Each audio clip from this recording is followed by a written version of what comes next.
अस्सलाम वालेकुम नाजरीन, उर्दू ट्रिब्यून में खुश आमदीद। नाजरीन, आज के प्रोग्राम में हम गुफ्तगू करेंगे एक दिल दहिला देने वाले वाक़ये की, जो यूनान के साहिलों पर पेश आया, जहां पर तारिकैन वतन की कश्तियां हादसे का शिकार हो गईं।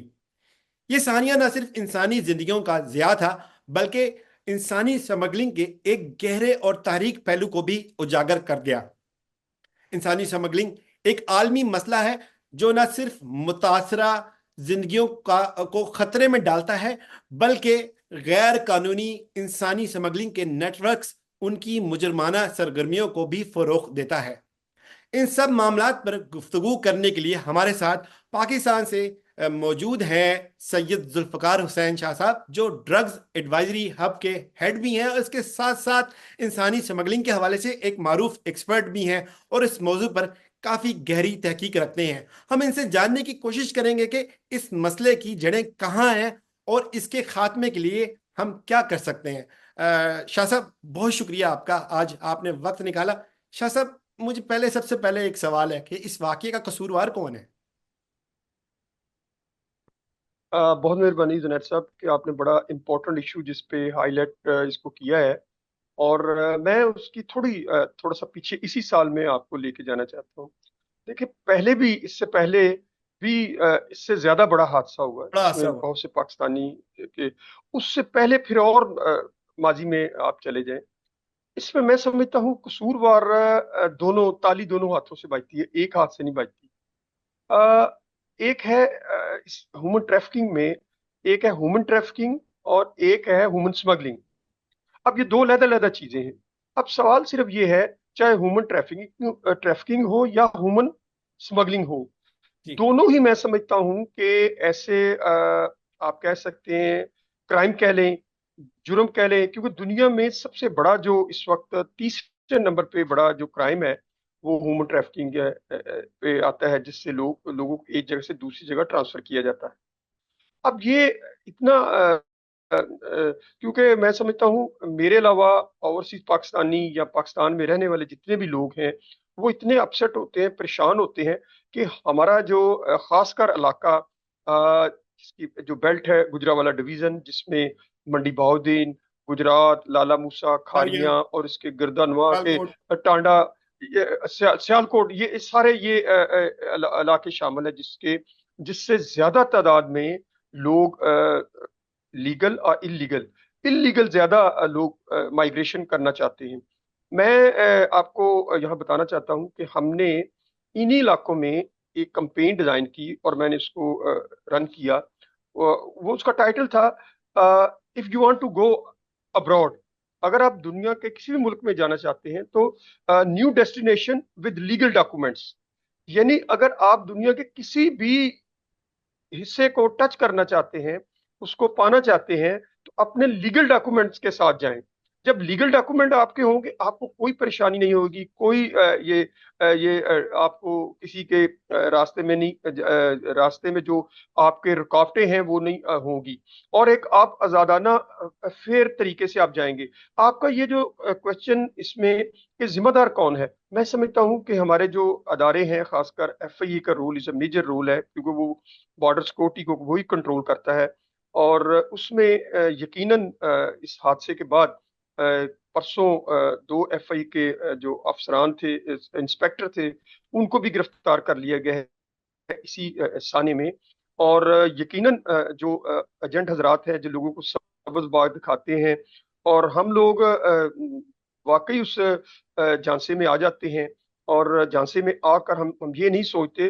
जुनैर साहब, ये आज से कोई 16-17 साल पहले की बात है। मैं लंदन में रहता था, तो मुझे अक्सर जो अफगानी लोग थे या पश्तो स्पीकिंग थे बोलने वाले, मुझे बड़े लोग बताते थे कि हम तकरीबन 400 या 500 लोगों का काफिला चला और हम तकरीबन 200 के करीब लोग पहुंचे। तो मैं उनसे ना उनकी दास्तानें सुना करता था। मैं कहता था आप किस तरह क्या कहते हैं यहाँ पहुंचे हैं, रास्ते में क्या। वो बताते थे कि हम यहाँ ईरान के रास्ते, अब पहले कोयटा गए, कोयटा से हम बॉर्डर क्रॉस किया, वहां क्रॉस करने के बाद हम टर्की आए, टर्की से हम दूसरे ममालिक में गए, और रास्ते में जंगल, दरिया, समुंदर, जो भी चीज हमने क्रॉस की, जो देखिए कितना ये अलमनाक वाकया है कि एक ग्रुप में आपके लोग हैं, अगर किसी को कुछ हो जाता है, अगर कोई फ्रैक्चर हो जाता है, जख्मी हो जाता है, आप उसको वहीं छोड़ के भाग जाते हैं। तो इसमें मैं समझता हूँ दोनों हाथों से ताली बजती है।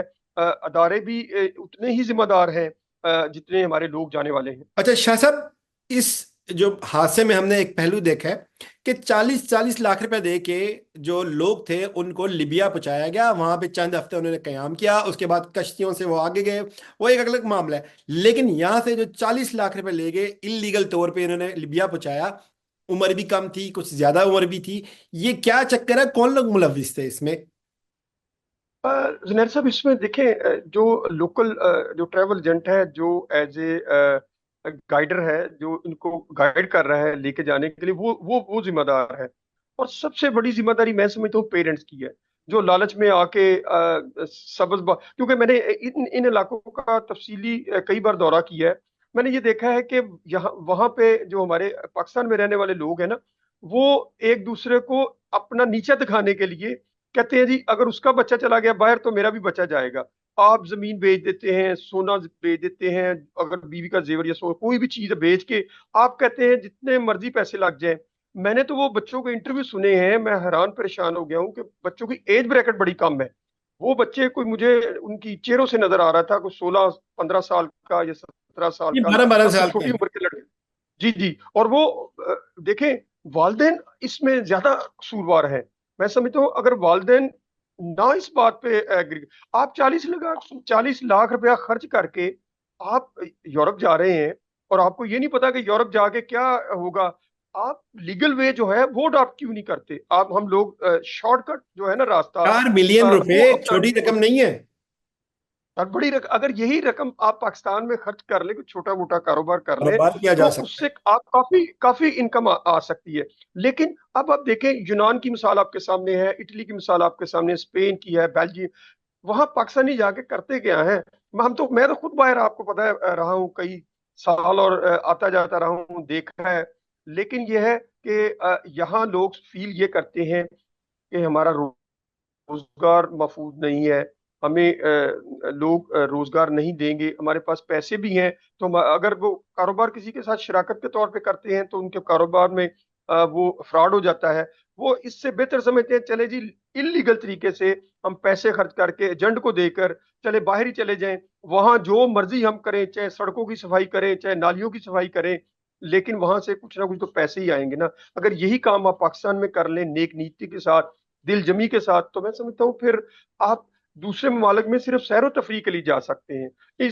इन तरीकों से नहीं। देखे वो किस तरह आप एक प्लान बना के जाते हैं, पाकिस्तान को क्रॉस करते हैं, दूसरे मुल्क में जाते हैं। वो बच्चे जो कह रहे थे कि हम लिबिया में 2 हफ्ते हमने क्याम किया, हमें खाना भी एक टाइम का दिया जाता था, ऊपर से मारा जाता था, और हम कहते थे हमें वापस ले चले, वापस भेज दें, वो कहते हैं हम आपको वापस भी नहीं भेजना। देखिए जी, कितना वो एक ऐसा एक ड्रोना वो ख्वाब होता है, या ड्रोनी मौका होता है जब आप फील करते हैं कि अब ना मैं आगे का ना पीछे का रहा हूँ। शाह जी, जी। इस इंसानी स्मगलिंग के नेटवर्क्स में ये कैसे काम करते हैं, कौन लोग हैं, क्या ये आलमी सतह पर काम कर रहे हैं ये पूरे नेटवर्क्स? बिल्कुल, इसमें कोई शक नहीं, ये आलमी सतह पे नेटवर्क है, एक जगह से दूसरी जगह। देखिए, मैं एक चीज जानता हूँ कि हर फील्ड का बंदा जो भी अपनी फील्ड में काम कर रहा है उसको अपने ही लोग मिलते हैं। ये नेटवर्किंग स्टैब्लिश करते हैं, ईरान में नेटवर्किंग स्टैब्लिश करते हैं, उसके बाद आप टर्की में करते हैं, टर्की के बाद यूरोप में करते हैं, फिर खासकर ये लिबिया और ये दीगर जो ममालिक हैं जहां से ये तो रास्ते में बनते हैं, जाते, इनका रास्ता रूट रास्ते में, बनता है। ये बिल्कुल एक पूरा एक प्लान होता है, और एक हाथ से दूसरे हाथ को ट्रांसफर करते हैं कि अब ये तुम्हारे एरिया में आगे, अब तुम जिम्मेदार हो, क्योंकि पैसों का चक्कर है। देखिए, 40 लाख रुपया आपने दिया है, the 4 million is not a small amount, तकसीम फोर होता मिलियन है। Is a big amount.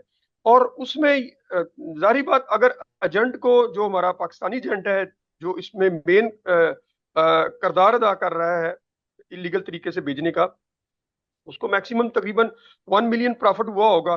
बाकी जो 3 मिलियन है वो तो उसने उस भेजने के लिए आगे गाइड हो गया होगा। खर्च कर दिए हैं। जी जी। क्या आलमी सतह पे इनके खिलाफ कोई इकदाम नहीं हो रहे? क्या पाकिस्तान में जहां पे आप एक पोस्ट करने वाले को उठा लेते हैं ढूंढ के कि किसने की है, क्या इन एजेंटों को नहीं पकड़ा जा सकता? सर वक्ती तौर पे मैंने अभी ये साल खत्म नहीं हुआ, इसी साल के शुरू में देख लें कितने वाकयात हुए, कितने पाकिस्तानी उन्हीं इलाकों में लाशें आई जिन इलाकों से ये फिर अब ये जा रहे हैं लोग। लोगों के अंदर भी मेरा ख्याल वो डर और खौफ खत्म हो गया। हमने जब ये कंपेन की, मैं डिप्टी कमिश्नर, आरपीओ, डीपीओ सबसे मिला, और यही एक नुक्ता था कि लोग कहते हैं नहीं जी हमने रातों रात अमीर होना है, हम जो मर्जी जिस मर्जी तरीके से आप बाहर चले जाएं। और जब वो जिस मर्जी तरीके से बाहर चले जाने को तरजीह देते हैं, देखिए इंटरनेशनल लॉ मौजूद है, ह्यूमन ट्रैफिकिंग, ह्यूमन स्मगलिंग के बारे में हर चीज वाजे है। हमारे अदारे हरकत में आते हैं, मैं नहीं ये कहता कि अदारे हरकत में नहीं आते। जो खासकर गुजरांवाला डिवीजन में एफआईए की ऑफिस है, उनको ज्यादा मुतहरक रहना चाहिए। गाहे बगाहे आप अवेयरनेस कैंपेन चलाएं, आप डिप्टी कमिश्नर ऑफिस के बिल्कुल जरिए ऐसे। कैंपेन चलाएं, आप तालीमी इदारों के अंदर कैंपेन चलाएं, आप कम्युनिटी के अंदर कैंपेन चलाएं, कम्युनिटी जो लीडर्स हैं उनको इत्मीनान में लें कि आप पाकिस्तान से बाहर जरूर जाएं, but new destination with legal document के साथ। आपके पास लीगल डॉक्यूमेंट्स हैं, आप आसानी के साथ जा सकते हैं। आप एक ये होता है कि हम लोग इससे इस तरह भी क्या कहते हैं परेशान होते हैं कि जी यूरोपियन हमें वीजा नहीं देते। सारी बात वो इसलिए नहीं देते कि हमने हमने कौन बात जगह पे अच्छा काम करते हैं जिसकी वजह से हमें वो आसानी मैं के साथ अभी वीजा एक दे। रिपोर्ट पढ़ रहा था कि 5 से 6 हजार लोग इस साल के अंदर यहाँ पे आके असाइलम जो है वो अप्लाई करते हैं। हैं। उसके बाद पाकिस्तान कैटेगरी 4 में चला गया। यूरोप में यहाँ पे कोई आम बंदा भी वीजा अप्लाई करता है विजिट का, तो मैक्सिमम ये कह दिया जाता है कि आप शेंजन स्टेट में आके वापस नहीं जाएंगे, हमें इस चीज का मैं खतरा है। मैं जुनैर साहब, मैं कई बार आया हूँ यहाँ पे, लेकिन बात कर मुझे भी वीजे की प्रॉब्लम, अभी मुझे वीजे की प्रॉब्लम हुई है। वो आपको वीजा, वो सारे एक ही कैटेगरी, उनके चेहरे पे जो उनका माइंड सेट है ना, वो ये कहते हैं कि सारे पाकिस्तानी एक जैसे हैं। लेकिन हकीकत में मैं समझता हूँ ये उन लोगों ने खराबियां पैदा की हैं जो लीगल तरीके से नहीं, इलीगल तरीके से जाके पाकिस्तान के इमेज को भी खराब करते हैं। अब देखिए हमें ये है कि हमें ज़र मुआदला के ज़खायर तो मिल जाते हैं, आ जाते हैं। अगर एक 6,000 बंदा उन्होंने पॉलिटिकल सालम ले लिया, उसकी 6,000 की फैमिली यहाँ, 6,000 लोग उनकी फैमिली खानदान है, वो उन्होंने कुछ ना कुछ पैसे देने, इससे हमें ज़र मुबादला आया है। लेकिन जो हमारे मुल्क का इमेज, हर वक्त क्या पाकिस्तानियों की कश्ती डूबती है मुझे ये बताएं? हर वक्त ही पाकिस्तानी उस जद में आते हैं, और भी मुल्कों के लोग हैं, लेकिन अक्सरियत पाकिस्तानियों की होती है। और वो अक्सरियत जो है वो इस वजह से अब देखें, जो पहले हादसा हुआ है बहुत बड़ा, उसमें खवातीन भी, बच्चे भी छोटे शामिल थे। हमने तो वो हर चीज को क्रॉस कर लिया ना, हम कहते हैं ठीक है जो मर्जी हो जाए। अच्छा शाह साहब, ये अभी आप बात कर रहे थे, मैं आपसे एक बात शेयर करना चाहूंगा कि मैं लिथुआनिया, मेरा जाना हुआ वहाँ पे एक स्टूडेंट से मेरी मुलाकात हुई। उसने कहा लिथुआनिया ने 20 स्टूडेंट्स हम इनरोल किए पाकिस्तान के, और लिथुआनिया वाहिद मुल्क था जिसने पाकिस्तान आने से या लिथुआनिया आने से पहले जो स्टूडेंट था ना उसको TRC कोरियर करवा दिया था, यानी रेजिडेंट कार्ड। और जी इसके जी। बाद 20 में से 18 स्टूडेंट्स जो थे ना वहां से असाइलम लेके इधर उधर निकल गए। उन्होंने, एक मेरे असाइलम सीकर से बात हुई, उसने कहा मैं 500 यूरो कमा लूंगा, 200 यूरो मेरा खर्चा हो जाएगा, और 300 यूरो बाकी मैं घर घर पे। भेज दूंगा। यानी आप देखें 300 यूरो कितने बनते हैं, 70-80 हजार बन जाएंगे। वो बिल्कुल। उसमें ही खुश है। तो यहाँ पे सवाल ये पैदा होता है कि ये रोजगार क्या पाकिस्तान में बिल्कुल ही खत्म हो गया है? क्या कारोबार के लिए तहफ़्फ़ुज़ बिल्कुल फराहम करने में हुकूमत जो है नाकाम हो चुकी है? मैं ना का सब सारा यही मसला वजह है कि किधर है? लोगों के अंदर यही एक क्या कहते हैं डर और खौफ पैदा हुआ है यार, हमें यहाँ कोई नहीं। अब देखें ना 3-4 साल के दौरान कितने बच्चे यहाँ से पाकिस्तान से माइग्रेशन करके गए हैं बाहर, चाहे वो लीगल तरीके से गए हैं चाहे इलीगल तरीके से गए। अब मैं एजुकेशन की बात आपको बताना चाहता हूँ कि एजुकेशन पहले बड़ी आसान थी, बाहर जाना हर बच्चा आसानी के साथ वालदेन की पहुंच और दस्तरस में होता था कि इतनी एक्सपेंडिचर। अब मैं जब सुनता हूँ ना किसी से कि मैं तो 80 लाख रुपए, 1 करोड़ रुपया लगा के अपने बच्चे को बाहर एजुकेशन के लिए भेजा है, जारी बात अक्सरियत आप में 100 में देख लें कितने लोग वापस आते होंगे पाकिस्तान में? वही आते होंगे जो स्कॉलरशिप पे जब गए हैं, जो अम्बेसी बेचती हैं अपनी स्कॉलरशिप पे और ये एग्रीमेंट करती हैं कि आपने सिक्योरिटी पढ़ना बॉन्ड है होता एक है। साल के लिए, तो फिर आप वापस आएंगे। लेकिन मोस्ट ऑफ जितने भी बच्चे हैं वो पढ़ने के बाद वही अभी मैं ये जो अपना डोनाल्ड ट्रंप की जो कंपेन थी उसमें जो आखिरी रोज उन्होंने जो स्टेटमेंट जारी की थी वो यही थी कि हम अमेरिका में दुनिया के मुख्तलिफ ममालिक से आने वाले जो लोग हैं उनकी उनकी कैटेगराइज करेंगे, उनको रोकेंगे। उसकी वजह ये उन्होंने कहा, उनमें ये मेंशन था कि अगर एक डॉक्टर, एक इंजीनियर या एक प्रोफेशनल बंदा आ जाता है, वो अपने खानदान के 10 लोगों को यहाँ बुला लेता है। हम उन पे ऐसी एक एसओपी डेवलप करेंगे जिससे यहाँ आने से पहले वो उस एसओपी को बिल्कुल तैयारी करके आए। बल्कि मैं तो ये समझता हूँ कि वो भी रोकना चाहती हैं लोगों को कि एक बंदा अगर लीगल हो गया है और वो 10 बंदों को और बुला लेता है। तो हमारे मुल्क में इसमें कोई शक नहीं कि बेरोजगारी है, रोजगार नहीं मिलता। अगर एक बच्चा 2 मिलियन अपनी एजुकेशन पे लोकल लेवल पे यूनिवर्सिटी पे खर्च कर रहा है और उसको रोजगार, मैं देखे, मैं अपने 30,000 पे दायरे की में उसको नौकरी मिलती है सर, 30 से 30 सर, हजार मैं पे। जुनैद साहब, मैं 10 साल से इंटर्नशिप करवा रहा हूँ स्टूडेंट को। मुख्तलिफ यूनिवर्सिटी के आते हैं मेरे पास ड्रग्स के हवाले से, क्योंकि उनको डिग्री तब मिलती है बाद यूनिवर्सिटियों ने, या जब वॉलंटियर सर्विस नहीं करेंगे तो वो मुख्तलिफ जगहों पे जाते हैं। जो मेरे पास आते हैं तो मेरा पहला सवाल होता है, उनसे मैं पूछता हूँ, आप स्कॉलरशिप पे पढ़ रहे हैं या आपने पैसे दिए? कुछ बच्चे कहते हैं जी हमें स्कॉलरशिप 50% मिला है, कुछ कहते हैं हम फुल पे कर रहे हैं। अगर फुल आप पे करते हैं तो मैं पूछता हूँ कितने पैसे, वो कहते हैं 1.5 मिलियन, यानी 1.5 मिलियन, 15 लाख मैंने खर्च किया है जी।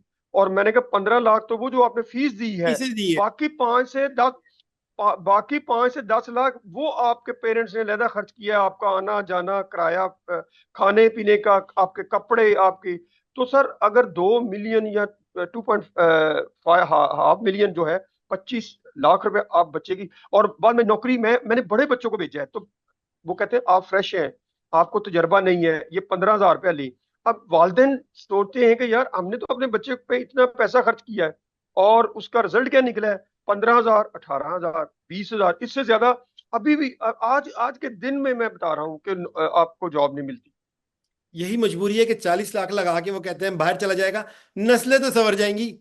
तो यहाँ तो फिर सर वालदेन भी मजबूर हो जाते हैं। यही तो बात है कि 4 मिलियन पाकिस्तान लगा के आप 25-30 हजार की नौकरी करें जिसमें घर नहीं चलता, जिसमें आपका पेट्रोल राशन कुछ नहीं चलता।